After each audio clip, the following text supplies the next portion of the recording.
Hand feeding chicks తీసుకునే వారు ఎవరైనా సరే ఫస్ట్ వాటికి హ్యాండ్ ఫీడింగ్ అలవాటు చేసి ఉందా లేదా అని కనుక్కొని అయితే తీసుకోవాలండి. లేదంటే చాలా ఇబ్బంది పడతారు. కొన్ని అయితే మదర్ నుంచి తీసిన వెంటనే మనం తీసుకుంటే కనుక చాలా ఇబ్బంది అవుతుంది. అవి వెంటనే హ్యాండ్ ఫీడింగ్ తీసుకోవు. కొన్ని రోజులు అయితే ఖచ్చితంగా పడుతుంది అది అలవాటు అవ్వడానికి. ఇంకా లేట్ చేయకుండా టాపిక్లోకి అయితే వెళ్ళిపోదామండి. అండి అందరికీ నమస్తే. ఈరోజు మన వీడియోలో టాపిక్ వచ్చేసి మనకైతే 2 ఆర్డర్స్ అయితే వచ్చినాయండి. ఒకటి వచ్చి పైనాపిల్ కాంజూర్ హ్యాండ్ ఫీడింగ్ చిక్ అయితే మనకి విజయవాడ నుంచి మొబీన్ బ్రదర్ అయితే ఆర్డర్ చేశారండి. ఈ బ్రదర్కి అయితే మనం హెల్దీ అండ్ యాక్టివ్ చిక్ అయితే చాలా చక్కగా ప్యాక్ చేసి పంపించడం జరిగిందండి. మన దగ్గర ఉన్న బర్డ్స్ అయితే ప్రతిదీ కూడా హ్యాండ్ ఫీడింగ్ చక్కగా అలవాటు చేసిన తర్వాతే మనమైతే పంపిస్తామండి. సెకండ్ ఆర్డర్ వచ్చి ఈ స్మాల్ కాంజూర్లోనే బ్లూ గ్రీన్ అండి, ఇది మ్యూటేషను. ఇదైతే మనకు వచ్చి రాజోల్ నుంచి కార్తిక్ బ్రదర్ అయితే ఆర్డర్ చేశారండి. కానీ ఈ బ్రదర్కి అయితే ట్రాన్స్పోర్ట్ కొంచెం ఇబ్బంది అయింది. మనకి రాజోల్ డైరెక్ట్గా అయితే ట్రాన్స్పోర్ట్ లేదండి.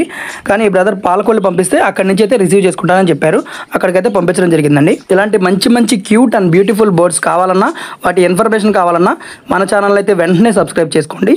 మంచి బర్డ్స్ న్యూ స్టాక్ అప్డేట్స్ కోసం అయితే మన వాట్సాప్ గ్రూప్లో యాడ్ అవ్వండి. మీకు కూడా ఇలాంటి మంచి బర్డ్స్ కావాలంటే ఈ స్క్రీన్ మీద ఉన్న నెంబర్కి అయితే కాంటాక్ట్ అయ్యి వెంటనే ఆర్డర్ చేసుకోండి. మళ్ళీ నెక్స్ట్ వీడియోలో అయితే కలుద్దామండి. అంతవరకు టేక్ కేర్, బాయ్.